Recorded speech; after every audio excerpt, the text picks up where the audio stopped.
আল্লাহ আল্লাহ তুই দেখিস, আল্লাহ তুই দেখিস।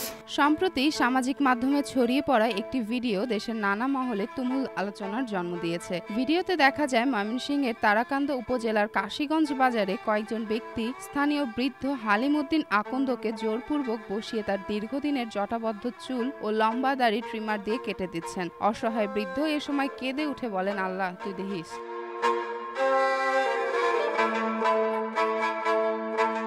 ৬০ বছরের বেশি বয়সী হালিম উদ্দিন প্রায় ৩৪ বছর ধরে চুল ও দাড়ি লম্বা রেখে আসছিলেন। স্থানীয়ভাবে তিনি একজন সাধু ও ঝাড়ফুঁককারী হিসেবে পরিচিত ছিলেন এবং তার এই রূপই ছিল তার বিশেষ পরিচয়ের অংশ। তবে হঠাৎ এইভাবে পরিচিত রূপ হারিয়ে তিনি এখন ভীষণ অস্বস্তি বোধ করছেন এবং লোক সম্মুখে যেতে এড়িয়ে চলছেন।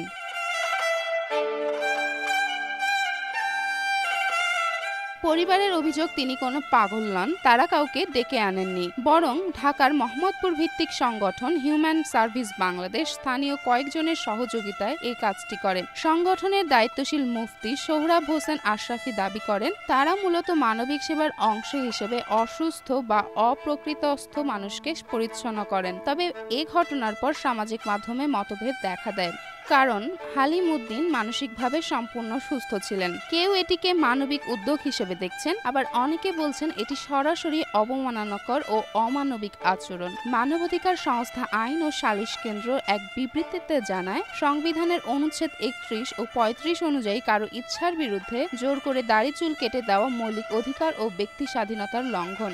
এটি ভুক্তভোগীর মর্যাদাকেও আঘাত করেছে। ঘটনাটি শুধু ব্যক্তিগত অভিজ্ঞতা নয়, বরং সমাজে ব্যক্তি স্বাধীনতা, মর্যাদা ও মানবাধিকারের সীমারেখা নিয়ে নতুন করে প্রশ্ন তুলছে। জোরপূর্বক চুল দাড়ি কেটে দেওয়া আসলেই মানবিক কাজ নাকি গুরুতর অধিকার লঙ্ঘন, এটি এখন সবচেয়ে বড় প্রশ্ন।